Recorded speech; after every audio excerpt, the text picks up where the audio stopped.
comunicación en el contexto de la pandemia COVID-19, los casos de México y Colombia. En el proyecto se decidió que en este caso el doctorante David Roldán Alzate, que actualmente estudia ciencia política en la UAS, contribuyera desde su perspectiva y fuera moldeando la investigación a través de este documento de trabajo. Quienes estamos participando en este documento de trabajo es Paulina Gabriela Zamora Belmontes. Ella es estudiante de la licenciatura de Ciencias Políticas y Administración Pública de la FES Acatlán UNAM. Actualmente Paulina cursa el 7º semestre de la licenciatura. También nos acompañó en la elaboración de este documento de trabajo Jaime Alonso Rosas Osnaya, que también es estudiante de la FES Acatlán UNAM. También está cursando la licenciatura en Ciencias Políticas y Administración Pública, y actualmente Jaime Alonso está cursando el 7º semestre. Y un servidor, el doctor Noé Hernández Cortés, ya me conocen, profesor, investigador, aquí también en la Unidad Académica de Ciencia Política de la UAS. Lo importante del proyecto, lo cual lo trazamos, es construir una escritura, y hemos tenido reuniones de trabajo con David, con Paulina y con Jaime, para ir construyendo este documento como producto del proyecto CONACYT. Y lo relevante es que estamos en la idea de construir investigación desde licenciatura. Entonces, la contribución de Paulina y Jaime bajo la dirección teórica del maestro David ha sido fundamental. Entonces, eso también es parte de nuestro proyecto de investigación, la emergencia de noticias falsas en el ámbito de la salud en el contexto de la pandemia COVID-19 en México, discursos y construcción simbólica de los actores sociales. Este subtema, discursos y construcción simbólica de los actores sociales, es muy importante dentro de este proyecto porque estamos recreando a partir de la información de trabajo de campo, como ya lo mostró la doctora Uquila, a partir de la interpretación de una base de datos robusta, amplia de noticias que está llevando a cabo el doctor Jesús Moya, y a partir de análisis de contenido muy específicos que encontramos en la información hemerográfica, el cual corresponde el trabajo de David, Paulina, Jaime y un servidor. En primer lugar, estudios sobre el neoliberalismo.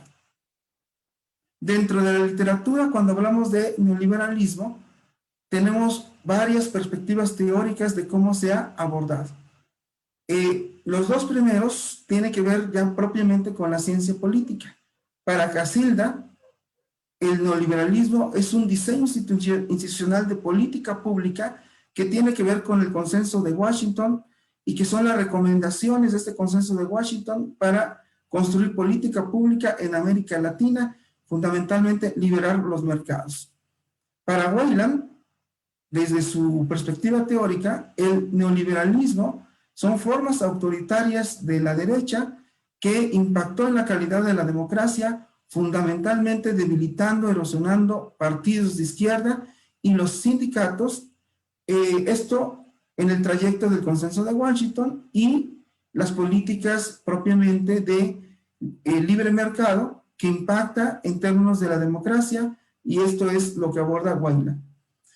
Para Palma, más desde la economía política, para Palma el neoliberalismo es una tecnología de poder, y esta tecnología de poder Palma lo identifica fundamentalmente en el giro que se dio de la teoría de la dependencia en la economía a el neoliberalismo. Palma se pregunta, ¿qué pasó con el espíritu crítico en América Latina? Dice, con el ascenso del neoliberalismo se construyó una tecnología de poder que penetró como si fuera la Santa Inquisición de la Nueva España hasta en los centros de investigación. Y eso yo creo que es importante. Palma toma tecnología de poder, el concepto de Michel Foucault. Desde una idea de la construcción del discurso de Laclau y Chantal Mouffe, Duárez y Munguía consideran que el neoliberalismo es un ascenso de la derecha y que construyó toda una hegemonía en la década de los 90, fundamentalmente, y tiene como estudios de caso el Perú y México, es decir, con Fujimori y Carlos Salinas de Gortari. Más bien como proyecto político de la derecha y una construcción hegemónica, tomando el concepto de Gramsci en términos de la construcción discursiva de la derecha en América Latina. Finalmente, Harvey lo ve el neoliberalismo como una parte del capitalismo y en una forma económica que es el extractivismo y la subjetividad. En nuestro documento de trabajo nos apoyamos en Harvey porque para él el neoliberalismo no solamente es la parte del extractivismo que ya conocemos esta literatura, sino que también permea la subjetividad de los individuos. Y esta forma de neoliberalismo, dice Harvey, no solamente se quedó en la parte propiamente estructural, sino también en la subjetividad, en el lenguaje, en los símbolos de las personas. Permeó tanto esta forma del neoliberalismo que se fueron construyendo imaginarios, dice Harvey. Nuestra investigación intenta, a partir de la revisión hemerográfica, recoger esta subjetividad en un momento de un gran impacto en términos de salud, como es la pandemia de COVID-19. Voy a ceder la palabra ahora al maestro David, que nos va a hablar sobre ciudadanía precaria. Por favor, maestro David. Gracias, doctor. Le pido ahí exactamente. Bueno, pues como decía el doctor Noé, esto hace parte del trabajo de grado de la tesis de doctorado que estoy llevando a cabo en la Universidad Autónoma de Zacatecas con mi asesor, el doctor Héctor de la Fuente. El trabajo mío, como lo comenté en la exposición esta semana, pues es una lectura sobre la condición estructural de la ciudadanía precaria. Entender que la ciudadanía precaria no es un problema únicamente del neoliberalismo, sino que es una condición que se observa en el capitalismo desde el origen mismo, en el caso de América Latina, del origen del capitalismo en el periodo primario exportador, pero que se asienta con una notoriedad enorme en la época neoliberal. Entonces, además de eso, lo que estamos depositando en este texto y en esta investigación es la condición de precariedad que se observa de forma notoria en la crisis del coronavirus, especialmente en la atención en salud, pero también en las condiciones de trabajo de los trabajadores del sector salud, en las familias de las personas afectadas por la pandemia y en general en la sociedad, digamos, la mayoría de la gente que vive la economía informal y que está sometida a condiciones muy, muy complejas de reducción en sus ingresos. Lo que queremos plantear acá es un asunto clave que lo vimos con el doctor Orejudo, aprovechando que está por acá, sobre el debate con Rawls y los críticos del liberalismo acerca de las formas que asume el liberalismo y sus atributos. Uno de los atributos es el concepto de ciudadanía, pensando que lo que precisamente se plantea como justicia social en América Latina no se materializa. Que de todas maneras lo que tratamos de ver es que hay formas que son las que estamos investigando de justicia social, no necesariamente determinadas por el Estado. Que ese Estado institucional que nosotros concebimos a partir del liberalismo no se materializa en América Latina, sino que hay unas formas paralelas de poder que conducen a la sociedad y que someten a la gente a un autoritarismo en la realidad, el autoritarismo pues de la desigualdad y de la precariedad.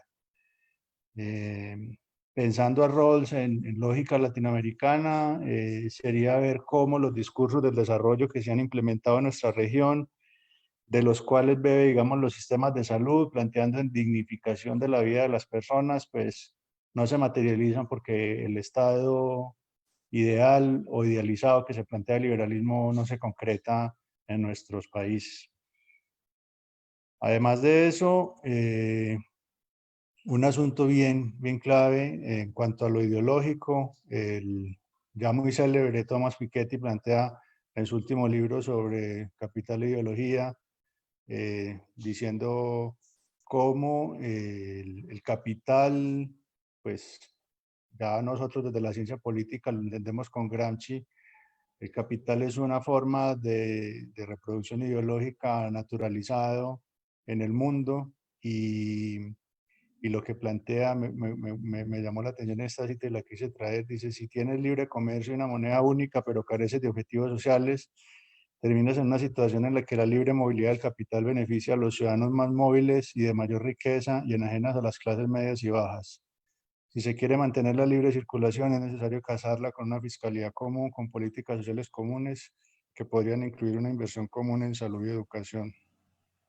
Quisiera cerrar mi intervención planteando en el caso colombiano, que es el que queremos contrastar con el caso mexicano, cómo se trató de materializar o de instrumentalizar una política de salud teóricamente universal de atención general a toda la población colombiana en la década del 90, pero que en este momento ha sido insuficiente para, digamos, atender de forma digna a la mayoría de los ciudadanos.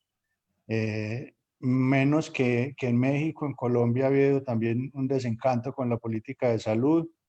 De cierta manera, desde el capital se estimula la idea de sostener un sistema mixto de salud donde el Estado cubre una parte de la atención en salud y los privados atienden otra. Y esa normalización ha conducido a que la gente se movilice más bien poco frente al sistema de salud y que la ciudadanía de alguna manera sea opaca frente a los retos enormes que plantea la desigualdad estructural en el acceso. Se observan desigualdades de tipo territorial, como por ejemplo en el acceso a unidades de cuidado intensivo para la atención de casos graves de coronavirus. Pero bueno, eso ya era parte del documento que estamos trabajando con los compañeros de la FES Catlán, de la UNAM, y pues finalmente quiero agradecerle al doctor Noé por liderar este proceso y por tener en cuenta el trabajo que estoy haciendo con Ciudadanía Precaria. Muchas gracias al maestro David. Le cedemos la palabra a Paulina, quien nos va a hablar sobre subjetividad y ciudadanía precaria. Paulina, por favor, adelante. Claro que sí, doctor. Muchas gracias. En primera instancia, me gustaría expresar mis agradecimientos por la oportunidad de estar aquí el día de hoy, de participar en esta conferencia. Creo que para los alumnos de la licenciatura es muy fructífero y muy enriquecedor estos espacios, ya que nuestro desarrollo académico aún está incipiente, pero con estos espacios nos ayuda a irlo consolidando, a irlo forjando. Y bueno, para comenzar, me gustaría mencionar que voy a dividir mi participación en dos segmentos.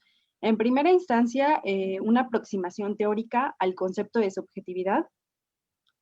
Esto con el objeto de analizar el por qué nosotros decimos dentro de este documento de trabajo que el ciudadano precario emite ciertos discursos que contienen subjetividad y que están cargados de subjetividad. Y con base en ello, pues me voy a basar en Fernando González Rey, que habla sobre el tema de subjetividad. Y en un segundo lugar voy a dar ejemplos, evidencia empírica, que se ha obtenido gracias al proyecto CONACYT 31-2027, en donde se ha analizado y se ha leído referencias hemerográficas. Bien, para comenzar con la primera parte del acercamiento teórico al concepto de subjetividad, es importante mencionar que hay diversas perspectivas para estudiarlo. Por ejemplo, la perspectiva psicológica estudia la subjetividad en términos del sujeto mismo, es decir, estudia los símbolos, las emociones, las percepciones del sujeto, que tienen que ver con la psique del ser humano. En este sentido estamos hablando de una subjetividad individual, de una subjetividad que se va forjando a través de significaciones y representaciones y de la conciencia misma del ser humano. Ahora bien, una perspectiva social nos diría, no, la subjetividad se gesta a través de las interrelaciones sociales, es decir, estamos hablando de una subjetividad social, la cual podría ser definida como un sistema de configuraciones subjetivas, de sentidos subjetivos, en los que que están inmersos al mismo tiempo, a su vez, en el sistema social y que van configurando las pautas en cómo se desarrollan estas mismas relaciones sociales.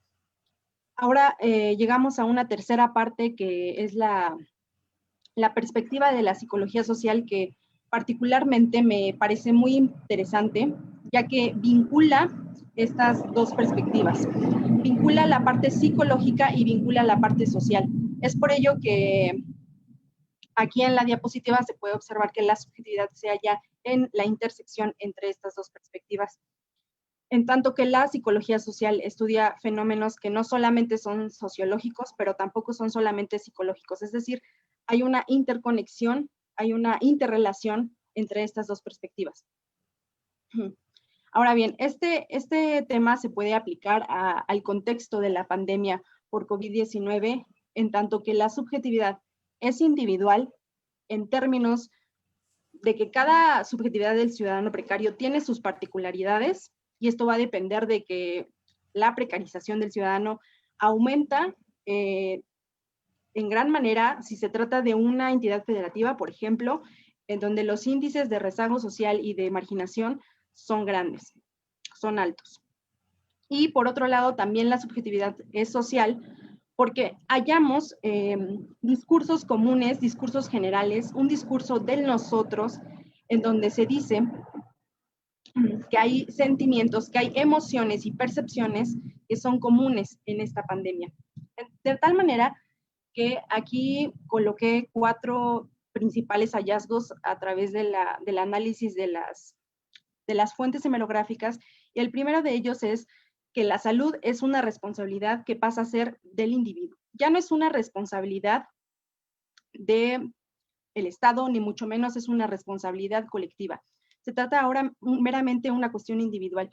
Y esto se puede observar, por ejemplo, voy a parafrasear un reportaje que se realizó en Pie de Página, en donde se hace una entrevista a diversas familias chiapanecas, en donde se ven enfrentadas a la disyuntiva de elegir entre adquirir una exorbitante deuda o dejar que su familiar fallezca. Entonces, aquí una mujer mencionaba que su mamá sí tenía ISSSTE, sin embargo, a pesar de ello, tuvieron que pagar 9,000 pesos para la renta de un tanque. Entonces, aquí se observa claramente cómo el régimen neoliberal ha traído que esta responsabilidad sea del individuo. Otro ejemplo claro que de hecho puede visualizar que la precariedad aumenta en ciertos casos es cuando no se tiene ni siquiera esta seguridad social garantizada.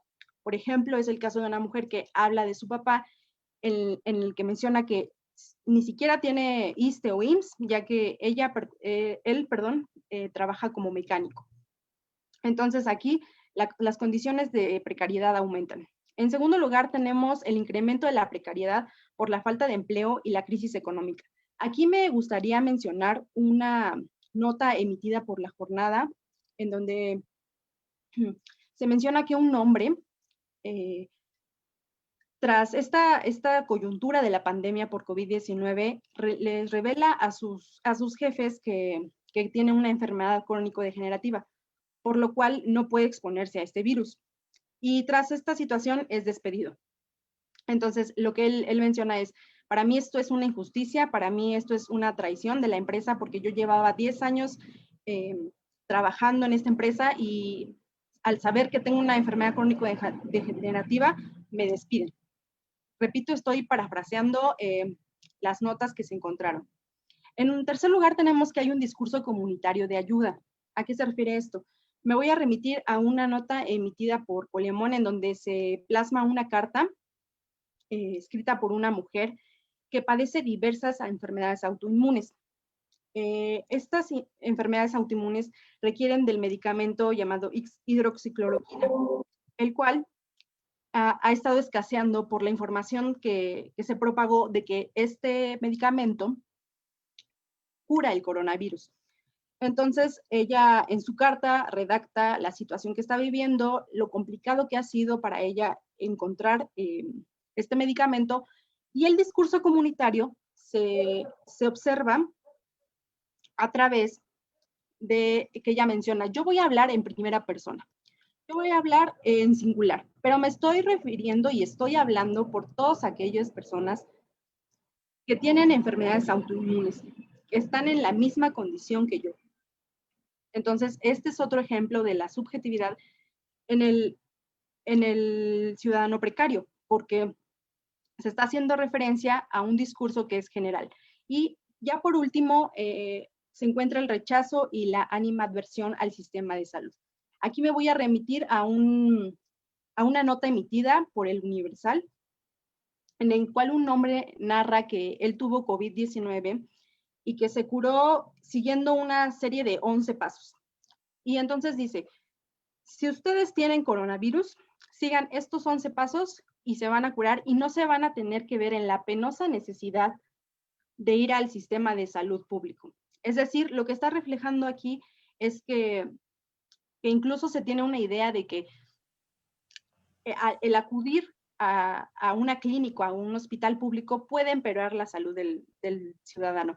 Entonces, se está evitando, se está eludiendo esta situación porque se sabe que las condiciones son muy precarias en el sistema de salud mexicano.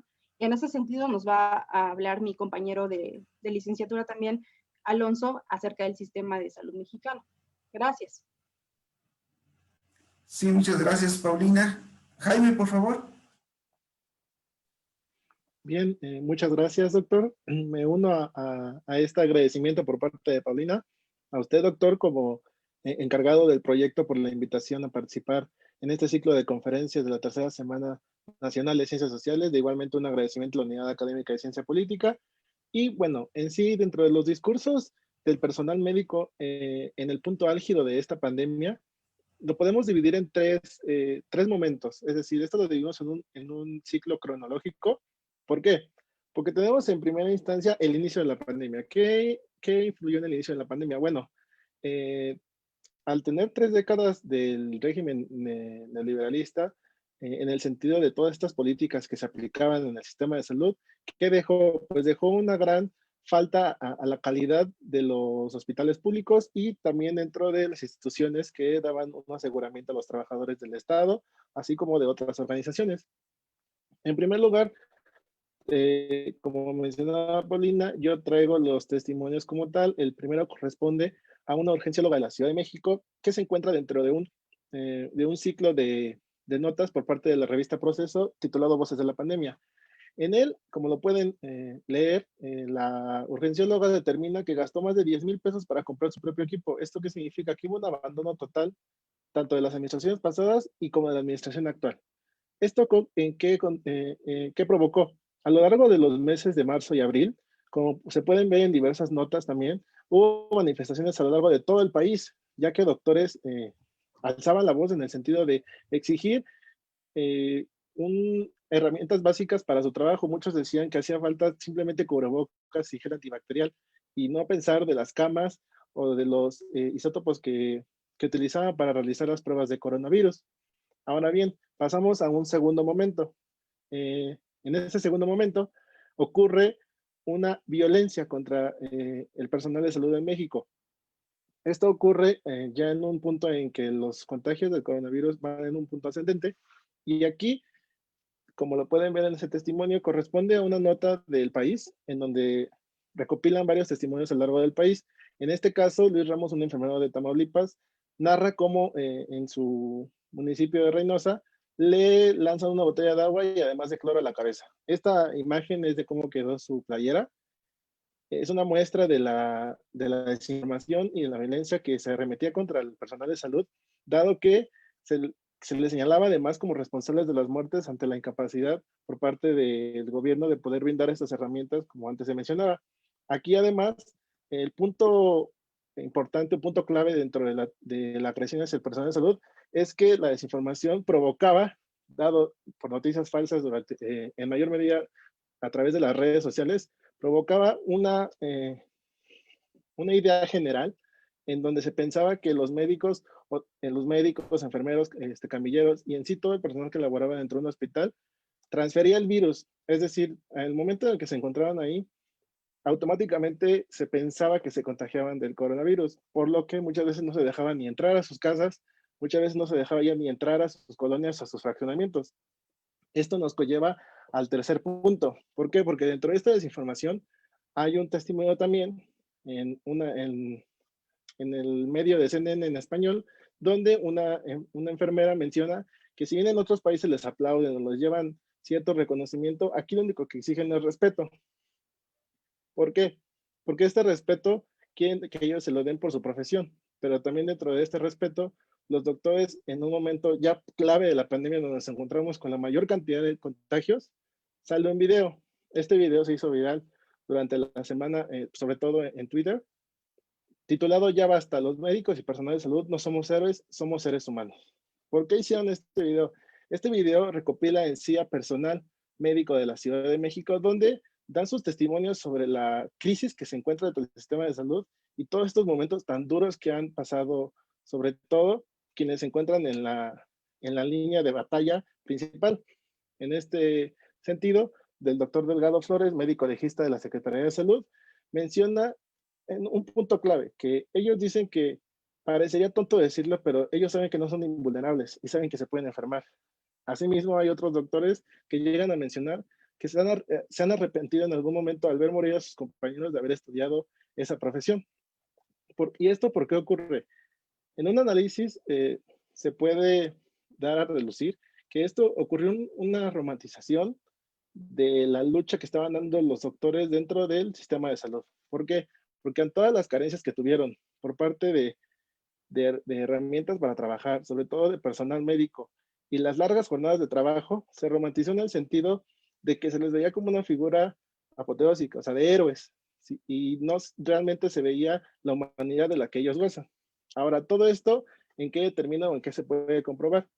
Para concluir, todo esto se ve respaldado en un reporte que publica en septiembre de 2020 Amnistía Internacional. El reporte, lo cito, se llama "Expuesto a callar y atacado, deficiencias en la protección del personal sanitario que realiza labores durante la pandemia de COVID".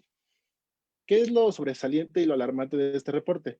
Este reporte menciona la muerte de 1,320 personas, personas trabajadoras del sector salud. Por sector salud, Amnistía Internacional declara que entiende a médicos, enfermeras, camilleros, limpieza y ambulancia, o sea, los conductores. Y determina que estas muertes se deben sobre todo por la falta de protección, volvemos a lo mismo, y las extensas jornadas laborales. ¿Y qué es lo alarmante? Y de esta cifra asombrosa, como vino en el reporte que se califica, que México ocupa el primer lugar a nivel internacional en muertes del personal médico. Es decir, nos muestra realmente esta precariedad que sufren los trabajadores del sistema de salud. Muchas gracias. Muchas gracias, Jaime. Muy bien, con eso cerramos la parte de nuestra conferencia. Dejo de compartir pantalla. Sé que estamos sobre el tiempo, pero podemos recoger una pregunta para que nos llevemos como retroalimentación. De eso se trata la parte de exponer una conferencia, poder escuchar sugerencias y observaciones. No sé si alguien tiene alguna pregunta. Solo una pregunta, ¿no? Doctor Menchaca, sí, por favor. Pues entiendo la experiencia de investigación. Me queda la duda del método, de esta forma de ver los discursos, de ver la comunicación, de realmente qué se está observando un poco en esta idea de se están leyendo los discursos, se están leyendo cuestiones más bien periodísticas, se están leyendo más bien una cuestión de ciertos aspectos. No sé, me gustaría que si se pudiera ampliar un poquito nada más, aunque sé que ya es cansado el tiempo, ya estamos sobre el tiempo, pero un poco sobre el método. Se están viendo las noticias, se están viendo los actores, se están viendo los discursos, se están viendo a los periódicos. ¿Cuál es el objeto en ese sentido? Gracias. No, muchas gracias, doctor Menchaca. Sí, en realidad, muy acertada la pregunta del doctor Menchaca. De hecho, nosotros tenemos un manual. Ese manual lo diseñó la doctora Juquila. El manual metodológico es una cédula hemerográfica que tiene varios apartados. Esas cédulas hemerográficas, que físicamente son 2 cuartillas, lo que se realizó fue ir directamente a hacer la revisión de contenido de las fuentes hemerográficas, por ejemplo, periódico Reforma, La Jornada, Milenio, Polemón, Letras Libres, Nexos, Aristegui Noticias, Julio Astillero. Hicimos una muestra y esa metodología fue levantando información. De hecho, aquí agradezco mucho a los alumnos de licenciatura de la FES Acatlán y de la Universidad del Istmo, porque son los que, digamos, el fuerte de toda esa información. Se almacenó 360 notas, cédulas hemerográficas con un diseño metodológico, y creo que vamos a llegar a 1000. Entonces va a ser una base de datos muy amplia. Es todo un criterio, de hecho el manual ya lo tenemos escrito, pasó a prueba piloto, y es con la cual estamos trabajando todo el equipo de investigación, que estamos recogiendo la información. De hecho, el maestro David también recogió esa información. En el caso específico de este documento de trabajo, con Paulina y con Jaime y con el maestro David, tienen la experiencia de que hicieron la revisión. De hecho, tanto el maestro David, Paulina y Jaime son decenas de cédulas hemerográficas que realizaron. Pero aquí ya fue un sentido más interpretativo. Se seleccionaron aquellos notas periodísticas, pero ya con análisis de contenido muy específico. Y fundamentalmente entre marzo y abril, en donde vemos propiamente que la información es de mayor incertidumbre en el caso de comunicación en México. Y al mismo tiempo lo vamos a contrastar con el Atlas T, que el modelo que está realizando el doctor Jesús Moya para cruzar la información. Pero este documento de trabajo específico es más análisis de contenido e interpretación, pero a partir de la experiencia de haber recogido decenas de cédulas hemerográficas que están bajo un diseño metodológico, y ese manual metodológico es el que vamos a entregar a la Secretaría de Salud a nivel federal, con su base de datos correspondiente, ¿no? Entonces, muchas gracias por la pregunta del doctor Ernesto Menchaca, porque nos da la oportunidad de ver cuáles son, como se dice en ciencia política, ¿no? Las tuercas y los tornillos que están detrás de todo ese trabajo. Y quiero reconocer públicamente nuevamente a esos estudiantes de licenciatura, Universidad del Istmo y de la FES Acatlán UNAM, porque hicieron una gran tarea, ¿no? La gran tarea de recopilar muchísima información a través de esas cédulas hemerográficas. El mismo manual tiene su diseño teórico y tiene un manual en la cual la doctora Juquila capacitó para hacer el llenado correspondiente.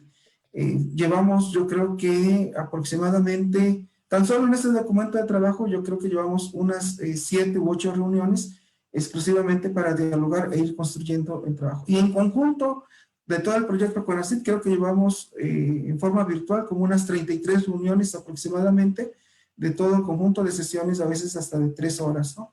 Entonces, eso también yo creo que es muy valioso señalarlo, y aprovecho la pregunta del doctor Ernesto Menchaca, que creo que es muy oportuna para indicar el trabajo que está detrás de los documentos de trabajo. No sé, maestro David, Paulina o Jaime, si les gustaría agregar algo con respecto a la pregunta del doctor Menchaca para cerrar nuestra participación.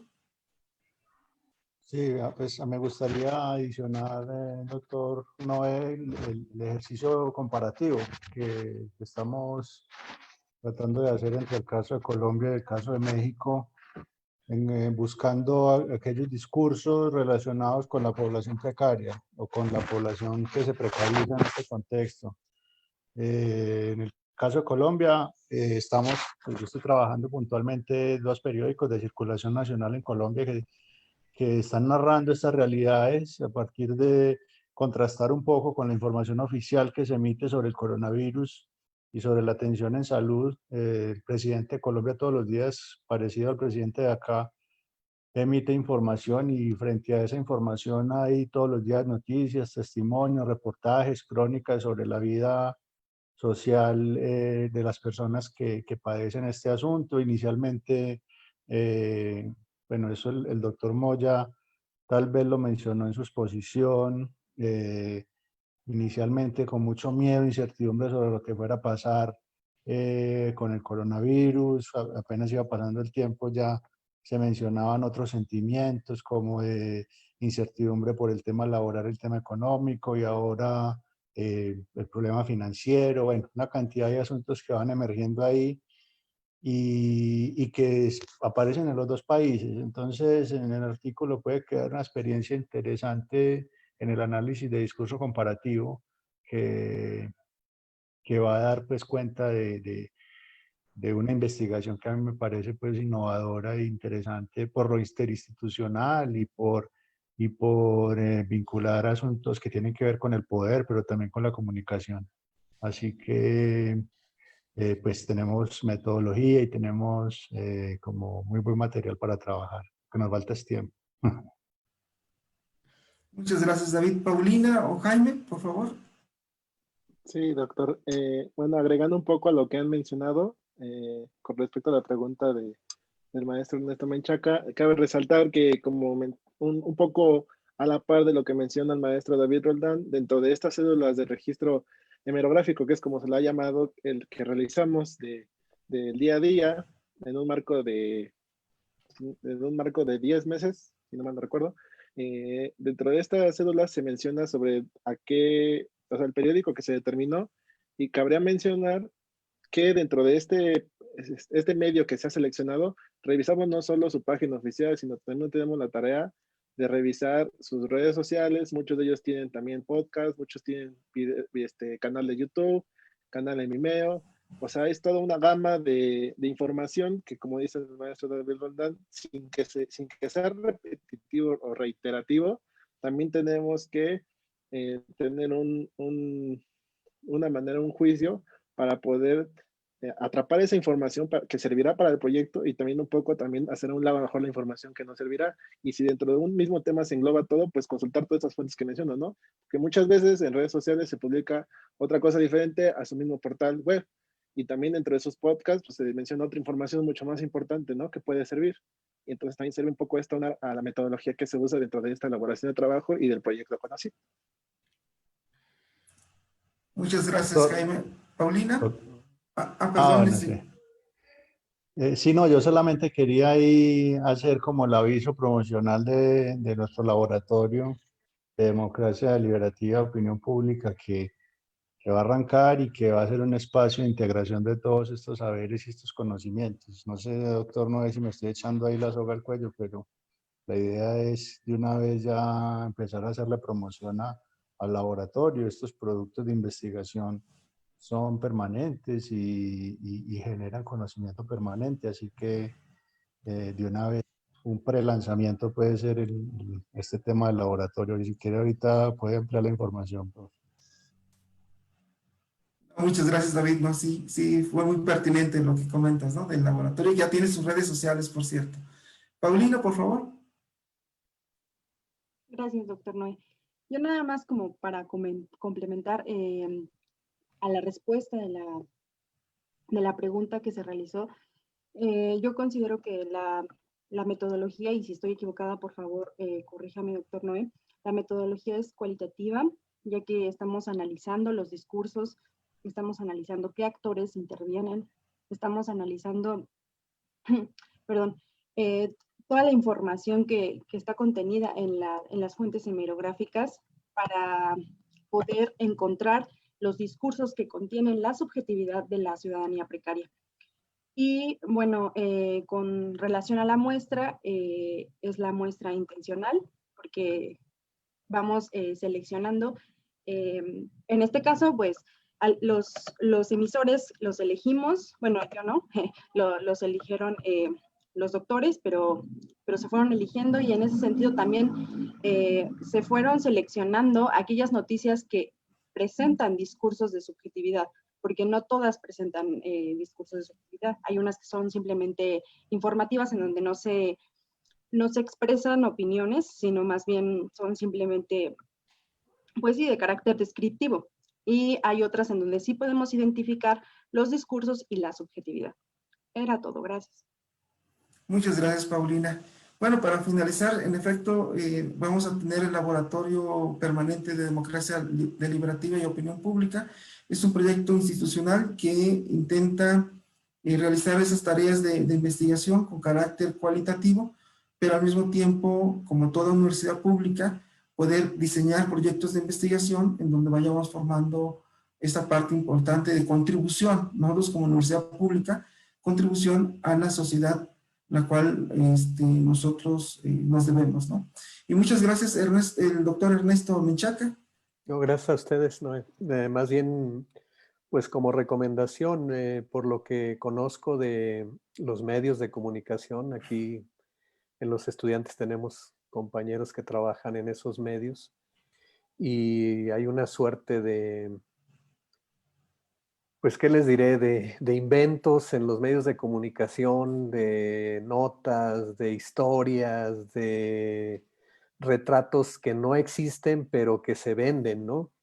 Y hay otra serie de notas, de investigaciones que no se publican, que de hecho los periodistas cobran por no publicarlas, ¿no? Y también, pues los medios como máquinas de hacer dinero también, pues evidentemente distribuyen notas cuando les conviene, encabezados, o sea, todo el mundo sabe cuánto cuesta una portada, el precio de que salgas en la portada de un periódico, dependiendo del día, de la fecha. También hay una suerte de negocio, pues, en ese sentido, ¿no?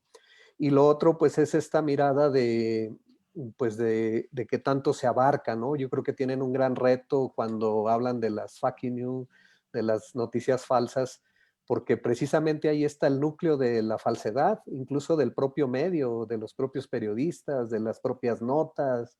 Entonces creo que tienen un doble reto porque además es parte del proyecto de investigación, investigar si eso es cierto o falso, ¿no? Y también pues lo que puede abarcar, si eso realmente tiene un nivel de operacionalización de la configuración de las imágenes a nivel nacional, a nivel regional, a nivel local. Me parece que es muy importante pues, el trabajo que están haciendo y de la dificultad metodológica, teórica que implica hacerlo, ¿no? Muchas felicidades a todos por su trabajo. Muchas Era todo, gracias, muchas gracias, doctor Menchaca. Brevemente ya para finalizar, de hecho vamos a tener un taller con periodistas a la observación que hace el doctor Menchaca y que va a coordinar el maestro David y la maestra Selene. Vamos a tener con colaboradores periodistas directamente en un diálogo mutuo, ¿no? ¿Qué es lo que encontramos nosotros y cómo ellos ven la construcción de estas noticias falsas y desinformación en general con respecto a la pandemia, aprovechando la reflexión valiosa del doctor Menchaca. Bueno, pues le cedo la palabra a la doctora Silvana, directora de la unidad académica